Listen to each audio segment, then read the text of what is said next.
Kingdom movie review. Kingdom ఎవరి Kingdom, ఎందుకు Kingdom, ఎంతమందికి కింగ్డమ్, 30 మందికి కింగ్డమా, 40 మందికి కింగ్డమా, లేదా 50 మందికి కింగ్డమా, ఎందుకు పెట్టారు ఆ పేరు, ఏముందని కింగ్డమ్ అని పేరు పెట్టారు? Point number 1. పాయింట్ నెంబర్ 2 వచ్చేసి ఎన్ని సినిమాలు తీస్తారు? ఇంకా కేజీఎఫ్ని రెఫరెన్స్గా తీసుకొని ఎన్ని సినిమాలు వస్తాయి, ఎన్ని సినిమాలు మేము చూడడానికి రెడీగా ఉండాలి చెప్పేసేయండి ముందే. పులిని చూసి నక్క వాతలు పెట్టుకున్నట్టు ఎందుకు కేజీఎఫ్ స్టోరీలు వదిలేస్తే ఇంక ఏం స్టోరీలు రావా మీకు? ఎవడో వస్తాడు, వాడు అక్కడ వచ్చి అక్కడ రాజు అవుతాడు. ఏంది ఇది? కేజీఎఫ్ని చూసి ఇన్స్పైర్ అయ్యారని అనుకుంటారు. మీరెంత మంచి డైరెక్టర్ అయినా, మీరెంత మంచి ప్రొడ్యూసర్ అయినా, మీరెంత మంచి హీరో అయినా కూడా. కింగ్డమ్ మూవీ గురించి మాట్లాడుకుందాం. దానికంటే ముందు ఈ ఫేస్ని మీరు ఫస్ట్ టైం చూస్తుంటే ఆ లైక్, షేర్, సబ్స్క్రైబ్ చేసేయండి, బాగుంటుంది. సరే, కింగ్డమ్ మూవీ చూసాము, ఏందయ్యా రివ్యూ అని అడిగితే ఒక స్టోరీ ప్రాపర్గా సెట్ చేసుకోలేదు, ఒక ప్లాట్ పాయింట్ పెట్టుకోలేదు, సీన్స్ కరెక్ట్గా రాసుకున్నారో లేదు తెలీదు. నేను పెద్ద సినిమాటిక్ నాలెడ్జ్ ఉన్న వ్యక్తినైతే కాదు. నాకు అనిపించింది కట్టు సీను అంటే కంటిన్యూటీ మిస్ అయినట్టు, ఒక దగ్గర ఉండి ఇంకొక దగ్గరికి వెళ్ళిపోతున్నట్టు, అసలు ప్లేసెస్ కరెక్ట్గా ఎస్టాబ్లిష్ చేయలేదు. విజయ్ దేవరకొండ గారు చెప్పారు ఫస్ట్ 20 సెకండ్స్ కదలే, ఫస్ట్ 2 minutesలోనే సినిమాలో క్యారెక్టర్స్కి కనెక్ట్ అయిపోతారని చెప్పారు. ఫస్ట్లో ఒక ఏదో స్టోరీ చూపిస్తారు, ఒక 5 నిమిషాలు, ఏదో ఒక ఐలాండ్లో శ్రీకాకుళం అంట ఏదో చెప్పారు. ఆంధ్రాలో ఒక ఏరియా, బార్డర్ అంటే కోస్టల్ ఏరియా, ఒక 50 మంది జనాలు ఉన్నారంట. వాళ్ళ మీద బ్రిటిషర్స్ దాడికి వచ్చారంట. ఎందుకురా వచ్చారంటే వాళ్ళ దగ్గర గోల్డ్ ఉందంట. సరే, వాళ్ళకి ఒక నాయకుడు ఉన్నాడంట, ఎదిరించి నిలబడ్డాడంట. ఏంద్రా ఎదిరించి నిలబడ్డాడంటే సగం మందిని లేపేస్తారు, నాయకుడితో సహా అందరిని చంపేస్తారు. పిల్లలందరూ పారిపోయి ఉంటారు అనమాట. పిల్లలు ఇంకొకరు కొంతమంది బోటెక్కి పారిపోతారు, ఎక్కడికి, శ్రీలంకకి పారిపోతారు. నాకు తెలిసి డైరెక్టర్ గారికి, ప్రొడ్యూసర్ గారికి, హీరో గారికి ముందే తెలుసు సినిమా అంత బాగా రాలేదని. సో అందుకే ముందే ఇంటర్వ్యూస్లో చెప్పాడు, మీరు వేరేది ఏమన్నా ఎక్స్పెక్ట్ చేస్తారేమో, అంత ఎక్స్పెక్ట్ చేయొద్దు, ఇందులో ఏముండదు అన్నట్టు ఇండైరెక్ట్ గానే చెప్పేశారు. సరే, చెప్పినా కూడా ట్రైలర్ చూసి, టీజర్ చూసి అంత ఇంట్రెస్ట్ ఏం కలగలేదు మూవీ మీద. అయినా కూడా మూవీ చూడాలి కాబట్టి చూశాను. ఎమోషన్స్, డ్రామా అన్నారు. ఎమోషన్ లేదు, డ్రామా లేదు. అసలు మీరు ఎలా కనెక్ట్ అవుతారు? ఒకవేళ స్ట్రాంగ్ క్యారెక్టర్స్ ఏమైనా ఉన్నాయా మూవీలో? లేవు. వీళ్ళు ఖచ్చితంగా అనిరుద్ధ్ గారిని మోసం చేసి మ్యూజిక్ చేయించుకున్నారు. ఎందుకంటే ఆయన పాటలు ఫస్టే చేసేసి ఉంటారు సినిమాకి, బాగా మంచి పాటలు ఇచ్చారు. అండ్ హృదయం లోపల సాంగ్ అయితే సినిమాలో లేదు. అండ్ ఇంకొక సాంగ్ రగిలే సాంగ్ పెట్టారు. సరే, ఓకే, అన్న సాంగ్ బాగుంది. ఈ సాంగ్స్ అన్ని స్టోరీ చెప్పి చేపించేసుకున్నారు సినిమా సీన్స్ ఇవన్నీ షూటింగ్కి వెళ్ళక ముందే.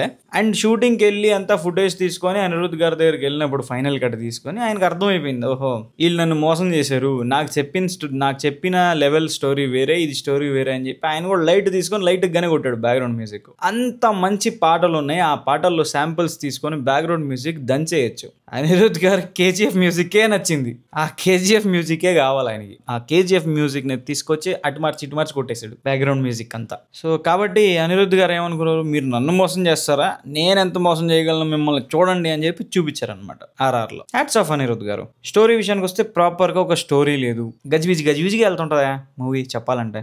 డైరెక్షన్ అండ్ స్క్రీన్ ప్లే పెద్ద మిస్టేక్ ఇక్కడ. ఏ కాలం స్టోరీ భయ్, రాజు ఉన్నాడు, గత జన్మలో రాజు అంట, మళ్ళీ పుడతాడంట, మళ్ళీ వస్తాడంట. 2010లో మగధీర స్టోరీ ఇది. రాజు వస్తాడు అని. ప్రకృతి పడిసిగట్టుతుంది, అలలు ఎగసబడతాయి, పడవని లాగుతాడు. 2010 ముందర స్టోరీ ఇది. సరే, మీరు సినిమా టైం లైన్ వచ్చేసి 1991లో జరుగుతుంది. కానీ మీరు చూపించేది 2025లో కదా, దానికి తగినట్టు కూడా మీరు రెడీ చేయాలిగా, చేయలేదు. విజయ్ దేవరకొండ గారు బాడీ లాంగ్వేజ్, యాక్షన్ అంతా బాగానే ఉంది, కానీ యాక్టింగ్ చేసే టైంకి మనకు చిరాకు వచ్చేస్తుంది. అన్న సెంటిమెంట్ మాట్లాడుతుంటే చిరాకు వస్తుంది, అమ్మ సెంటిమెంట్ చిరాకు వస్తుంది, నాన్న సెంటిమెంట్ చిరాకు వస్తుంది, గర్ల్ ఫ్రెండ్తో మాట్లాడుతున్నా చిరాకు వస్తుంది. ఓన్లీ ఆయన ఏంటంటే ఒక ఫ్రేమ్లో ఏమీ మాట్లాడించకుండా మంచి బాడీ లాంగ్వేజ్ యూజ్ చేసుకొని, బాడీని యూజ్ చేసుకొని కొంచెం ఎలివేషన్ సీన్స్ ఇంతవరకే. భాగ్యశ్రీ బోర్సే సినిమాలో ఉందా లేదా కూడా అర్థం కాల. సినిమా స్టార్టింగ్లో ఒకసారి కనిపిస్తుంది, మధ్యలో ఒకసారి కనిపిస్తుంది, ఎండింగ్లో ఒకసారి కనిపిస్తుంది. సత్యదేవ్ గారు ఉన్నంతలో కొంచెం ఇంత ఒక్క ఇసుక రవ్వంత ఇంపాక్ట్ కలిగించిందంటే మాత్రం సత్యదేవ్ గారే. అండ్ సినిమాకి ప్లస్ పాయింట్ ఏంటంటే టెక్నికల్గా మూవీ సాలిడ్ ఉంది. సినిమాటోగ్రఫీ కానీ, విజువల్స్ కానీ, లేకపోతే VFX కానీ, లేకపోతే కలర్ గ్రేడింగ్ కానీ, ప్రతిదీ పర్ఫెక్ట్ టాప్ నాచ్ ఉంది. ఎమోషన్స్ డ్రామా అన్నారు, ఎమోషన్స్ లేవు, డ్రామా లేవు. అంటే ఉన్నాయని వాళ్ళు అనుకున్నారు, మనం కనెక్ట్ అవ్వం. డ్రామా ఉందని వాళ్ళు అనుకున్నారు, మనకు ఉండదు అనమాట డ్రామా. మ్యూజిక్ అండ్ సౌండ్ అంటే చెప్పాను కదా, అనిరుద్ధ్ గారిని మోసం చేయాలనుకుంటే ఆయనే వీళ్ళని తిరిగి మోసం చేశాడు. ఆడియన్స్ రియాక్షన్ ఎలా ఉంది అంటే, సినిమా చూసేటప్పుడు నాకు తెలిసి 40% ఆక్యుపెన్సీ ఉంది థియేటర్ కర్ణాటకలో, బెంగళూరులో. ఏం లేదు, ఊరికి చూస్తున్నారు అంతే, ఏదో చూపిస్తున్నారు, చూస్తున్నారు. మనకేం ఉండదు, మనకు ఆ ఫీల్ ఉండదు. సినిమాలో వస్తున్నాయి సీన్లు పోతున్నాయి అన్నట్టే ఉంటుంది, కానీ మనకి హై తెప్పించే మూమెంట్స్ అయితే లేవని నాకు అనిపిస్తుంది. నాకైతే ఏ మూమెంట్ హై తెప్పించలేదు. సినిమాని ఇంకా చాలా బాగా తీసుండొచ్చు. ఇదే స్టోరీని తీసుకెళ్లి ప్రశాంత్ నీల్ గారి చేతిలో పెట్టుంటే దుమ్ము లేపు అవతలు పడేసేవాడు. సో అందుకే ఎవరి స్ట్రెంగ్త్ వాళ్ళు పట్టుకొని హోల్డ్ చేసుకోవాలా, అది చేయలేకపోయారు అనిపించింది డైరెక్టర్ గారు.